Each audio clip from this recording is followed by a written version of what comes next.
We were a Saints-free podcast last week, but we're going to go on the Saints this week. First and foremost, they won. They fucking blew the Raiders out. Again, So feels like a month ago. it feels like a month ago at this point because we're recording on Thursday. That game was on Sunday. Fortunately, the next game's not until Monday, so this will come out before, like well before. What day you leave? I leave on Thursday. Thursday? Yeah. Shit. Yeah, I leave on Thursday. I get back on the following Thursday, I think. I don't know. Anyway. But, yeah, Saints won. And the first thing I wrote down is it promising? Do you give Sean Payton credit? I give, especially after today, I wish Sean Payton nothing but the worst in his professional career. I hope he has a good life, but I wish him nothing but the worst for the rest of his career. So, no, I don't give him credit for anything. We'll dive into that in a second. Yeah, I do actually give him some credit. Like, that game plan headshot, whatever he did, it worked. There's someone I follow on Twitter. I can't remember her name right now.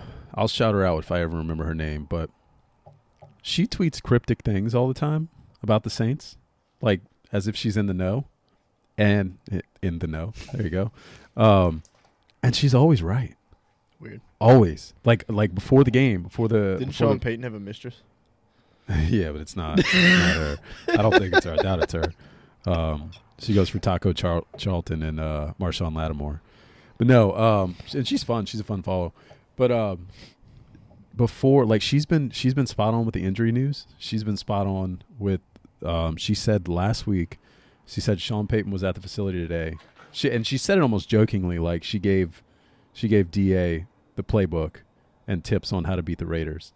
And then sure enough, the offense comes out, and maybe coincidentally, it just looks like a much – I mean, they've been playing better anyway, but it looks like a much better offense. It looks like a much better game plan overall. Like, well, we'll know. It was interesting. We'll know on Monday if he doesn't go back to the facility and they just come out and lay a dud again, that it was Sean. I just find it so interesting.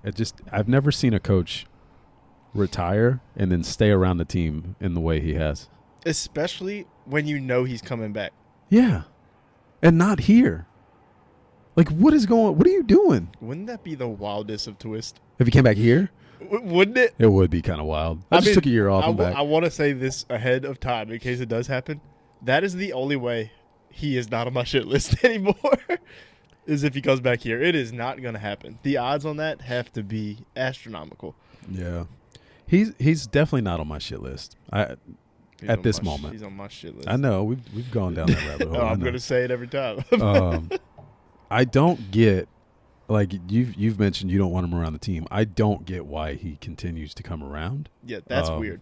I mean, that's 100% weird. It's being in attendance at a game in LA, not as weird. Not that weird. I know I made jokes about it last week. That's really not that odd. I mean, Drew especially. We all know Drew is always around that, especially the Chargers. Not the Chargers. You know what I mean. In Arizona. I don't know why I said LA. Yeah, I know what you mean. But yeah, Drew being around the team, I don't have any problem with that. Sean it's just weird.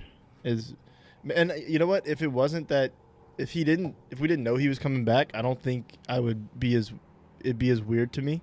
Yeah, it's almost like a girl you broke up with, that like or a girl that broke up with you, and she's like playing the field, like weighing her options, right? But at the same time, she's like, hey, like you in her back every pocket. Now and then she like Snapchats you something like kind of, you know.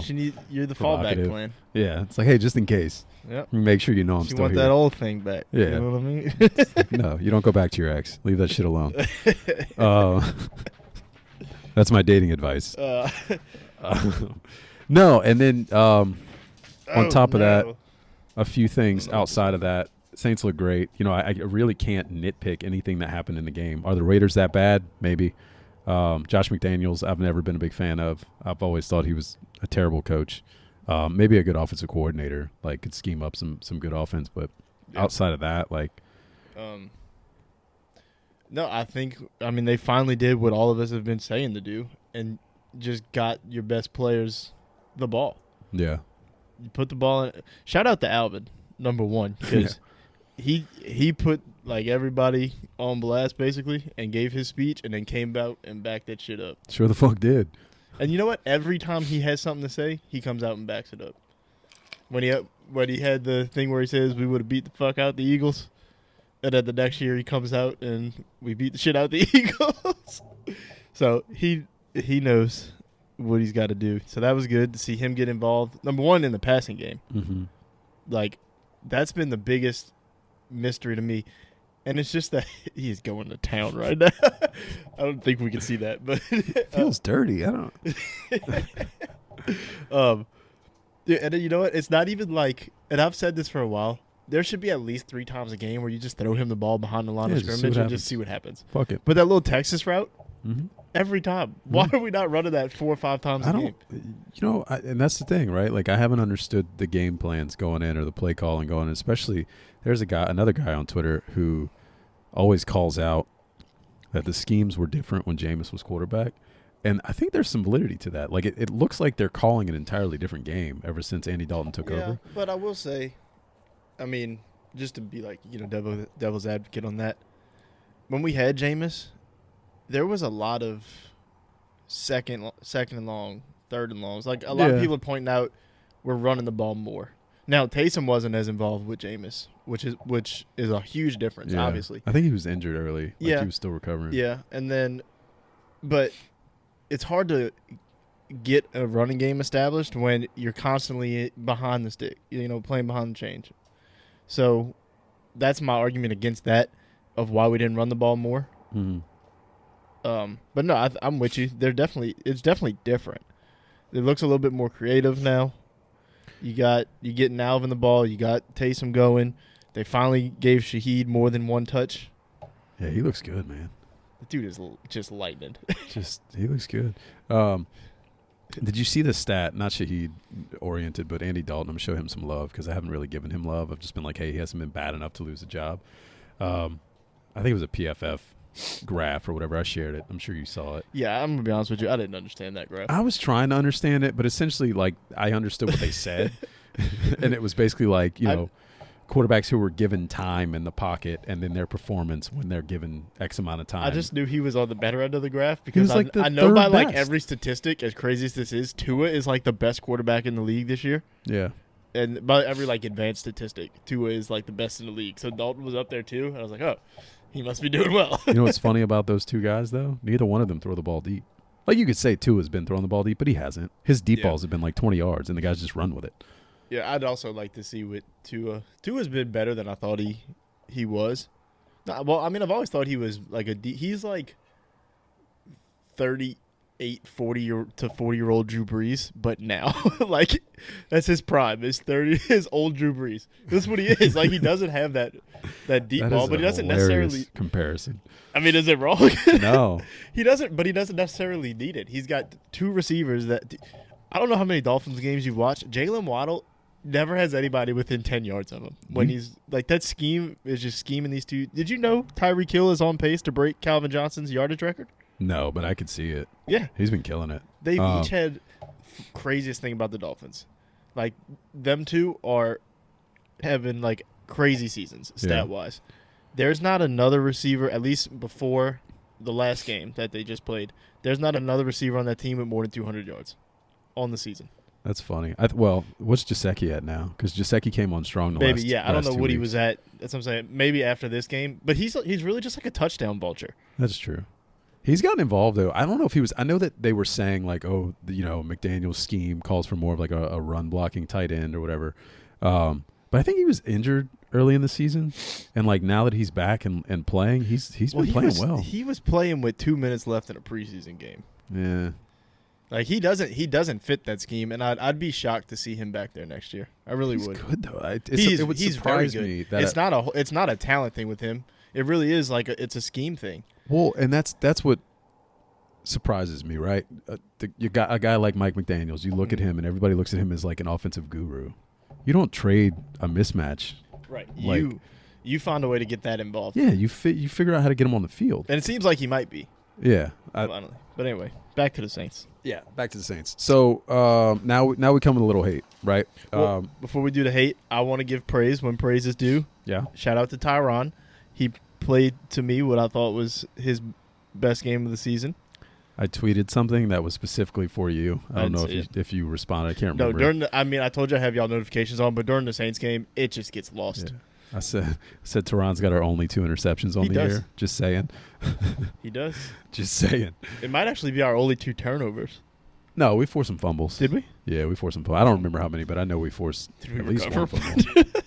Fuck, I don't know. Now you mention it. But no, shout out to Tyrod. He had a good game. Outside of the interception, I thought he was just active, more active than normal. Yeah, he looks.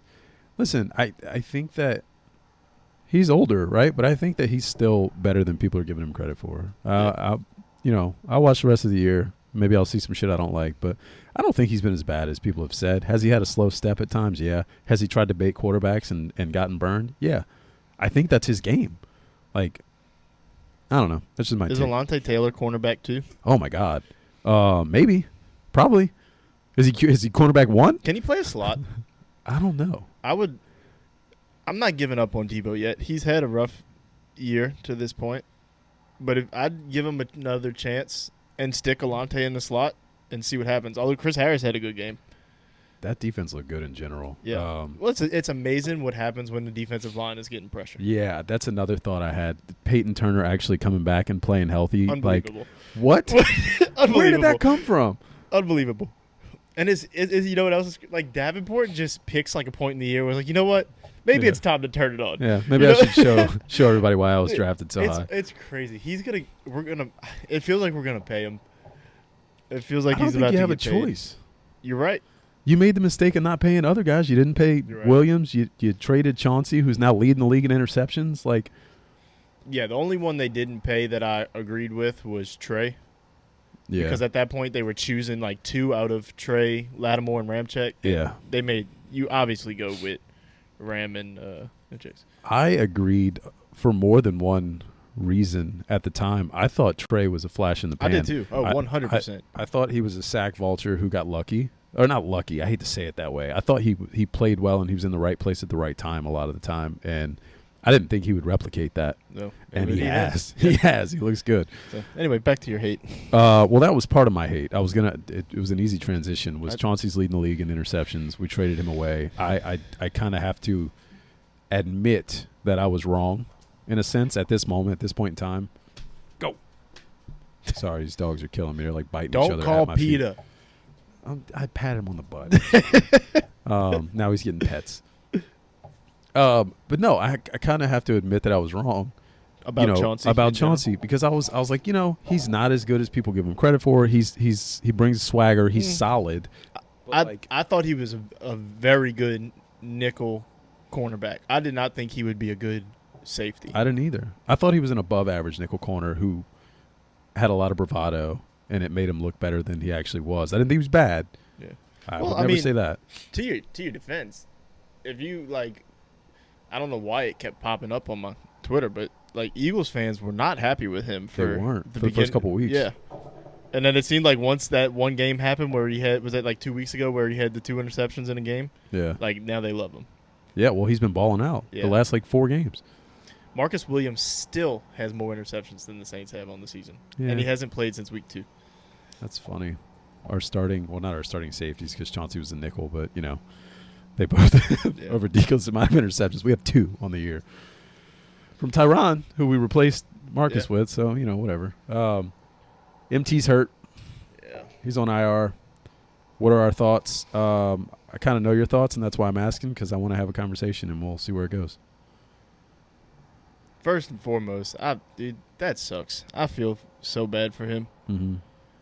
And it's just honestly, the most frustrating thing is the fans that get on social media and just start shitting on him. Call him a quitter. Yeah, the stupidest thing you can say is that he doesn't want to get out there. Yeah, I said it earlier. I don't agree with we that. literally saw him foaming out of the mouth in week 1 in the Atlanta game because he's so competitive. And we've heard since day 1 he's got like that Jordan level competitiveness. So to think somebody like that doesn't want to be out there is crazy. Yeah, it does blow my mind. I don't understand fan hate, and that, not to get off the Saints topic, but that also makes me think of like last night with Dyson Daniels missing 2 free throws. You got guys on Twitter like, cut him, he's terrible. Why do you have a rookie in at that moment? And it's like, are you guys fucking nuts? Like, I'll give you my fans Pels. We'll talk Pels. I'll fans give you are Pels stupid. thoughts. We'll get into that. But no, as far as Michael Thomas goes, I agree. Like, to say that he quit on the team, like another one you see all the time is, oh, he got his contract and he mailed it in. The fuck he did. He got his contract and he had the best year of his career, and then he got hurt. Right. Like, I said it. Sean ruined his career by having him out there in a meaningless game. Not meaningless, but with 2 minutes left or whatever it was in a game where we were winning. He shouldn't have been out there. And then he tried to rush back to get Drew a ring. yeah. And that, I mean, ultimately, I know it's not the same injury, but it hasn't been the same since. And I'm one of these people that always thinks, like, once you have one of them big injuries, these other ones kind of, it's like you're overcompensating almost, and it ends up leading to other things. The most frustrating thing is that this keeps happening with the medical staff. Like, it has to, they have to go. See, I've seen that a lot too, and I don't know if I agree. And it's not because I have some expertise or anything, or like I just, when I look at it like this, and I'm not throwing MT under the bus because that's how this is gonna come out. They diagnosed Ramczyk immediately. They diagnosed Deontay immediately. Same injuries. What was different about Michael Thomas? What was different? In my opinion, and this is just an opinion, I think he wanted a second opinion, and maybe he drug it out a little bit. He's a competitor. He wants to play, which goes back to your point. Like, he's not quitting on the team. I don't think he's quitting on the team. I think, if anything, that might go to his detriment, where he's like, I don't know, let me go get a second opinion. I texted you earlier. Anyone, like, there's levels to turf toe, which actually I was reading today. Did he have turf toe or did he have a dislocated toe? Because I don't fucking know anymore.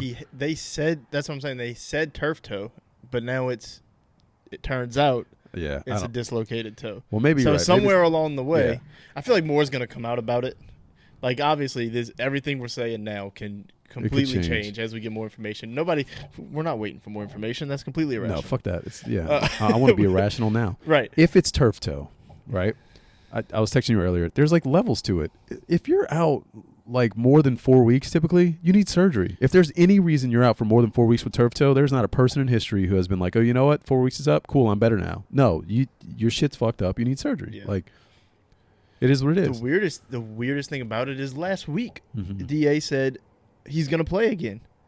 So at some point, and somebody said on Twitter, like, why did Dennis Allen lie? And I honestly don't believe that he lied about it. Like, I think that everything is just such a shit show right now that's honestly what he thought was gonna happen. Yeah.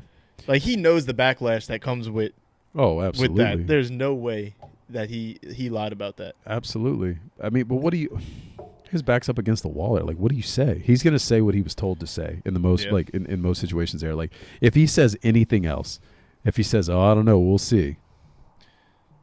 Like, people are going to be like, what? Like, what the fuck you mean? It's been 6-7 weeks. Like, is he going to play or not? But, like, everything he's said has been, they thought he was coming back. Like, a couple weeks ago, he said, they asked when it ended up being 5 games. Right. They were like, why didn't you put him on IR? And he said, we thought there was a chance it would be less than the IR length, so we didn't do it, which makes sense. It ends up not being, so whatever. But that makes it seem like you thought it would be maybe another week or 2 before he comes back, which then he says, we expect him to play again, which still means you seem like you think he's going to play. And now all of a sudden it just changes. I just don't – I've told you this before. I view DA as like a straight shooter. For whatever reason, I get that vibe from him that I don't think he beats around the bush about things as much. And I agree. I take him for his word until I'm given a reason not to, which I guess maybe I'll never have proof of whether he, No, so I just keep going back to I'm thinking deeper now, right? I'm not blaming Michael Thomas. You can't control injury, right? Like, I'm not saying he quit on the team or anything like that, but I am looking back and thinking, like, he did try and play and win Drew a championship. It's his decision at the end of the day. Was he pressured into it? Probably. Every player's pressured into it. Antonio Brown was pressured into playing with a broken ankle last year, or whatever it was. Like, everybody saw that. Like, it happens. There was the whole disagreement in the offseason last year about He was supposed to rehab. He was supposed to get surgery. There was a disagreement between him and the team. He ended up missing the whole season because the story was he didn't do what he was told. Whatever story you believe, it doesn't matter. He didn't get surgery in the offseason. I tend to trust the players. That's fine. More than organizations. But, like, there's a history He never here. gave his side of it. He didn't. And, like, who knows? But, like, there's a history here of injuries only with him lasting a lot longer than you would think. So this is the same medical staff that misdiagnosed Delvin Breaux. It's not the same medical staff. It's a different staff. They got a new head person. Mm-hmm. It's still the same staff. Well, still Oshner, like right, but it's just a new like head person, but it's still generally the same people. Like from what I understand, it's easy to say that. Like you could throw a blanket over it and say that, but like it's been years. It's not. It's a different head person. I guarantee you they've replaced different cogs in that system. We want to look at that. Like the Delvin Breaux situation sucked. Like it sucked. He was misdiagnosed. It's unfortunate, right? That medical staff sucked. I can't. They made more than just that error. They made a couple errors back then. Keenan Lewis. Yeah. They told Delvin Breaux he had a bruise. Yeah. Yeah. Look, I'm not giving that a pass at all, right? Like, I don't know, man. We could go down a rabbit hole with that. I don't know. It's just, I mean. It sucks. At the end of the day, it sucks because Michael Thomas wants to be on the field. He's not sitting there saying, oh, like, I'm going to milk this and then eventually go on IR. I guarantee that's not a thought. He seems like the kind of person to hold a grudge. And if he at all feels like it's on the medical staff, I think he would say it. He feels like that kind of person, too. It's only been like 6 hours. Watch his Twitter for the next couple days. True. Well, here's the thing, and this goes back to what I was talking about earlier with the person I was talking about who cryptically tweets stuff.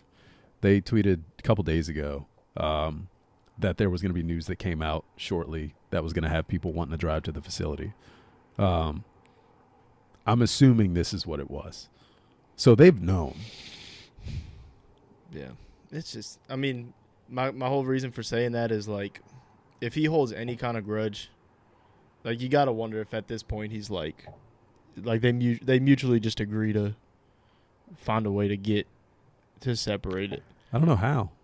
Well, so I think it was Kat Terrell said, so if they cut him or trade him, whatever, next year before the June 1st thing, mm-hmm. It's like a $25 million cap hit, which is not happening. No. But if it's post June 1st, I forgot what the first number was. I can pull it up. But his cap hit is only 11 point something, which is still crazy, but it's still a lot of fucking money. You can, I mean, for a team that has dead cap, yeah, for years, like you don't want to add 11.5 mil onto that. It just depends on where he's. I mean, and we won't know for a while, but like where he's at. Like, relationship wise with the team. Like if it seems to be if it causes any drama at some point, you just kind of like you eat it. Yeah, you eat for the sure. the dead money and you move on. But I mean, I don't want him to. Like I'm still on the because I said this earlier. Like, who's gonna trade for him? And even if they do, you're getting so little. It's like the Chauncey thing again. You're getting so little in return that. At that point, you hold him. Barring some crazy story, you could not talk me into trading Michael Thomas. I never. He is, and this is 100% an emotional reaction for me. That is my favorite Saints player of all time, is Michael Thomas. Like I do not want to see him on another team ever. Yeah. And I know if he comes back, it's gonna be a pillar of health. And he's gonna run the league again. You know what sucks? Like what truly sucks, and the thing that it's not getting lost in this because I'm sure somebody out there saying it and everybody's thinking it. This man has lost like 3 or 4 years of his prime. His prime, yeah.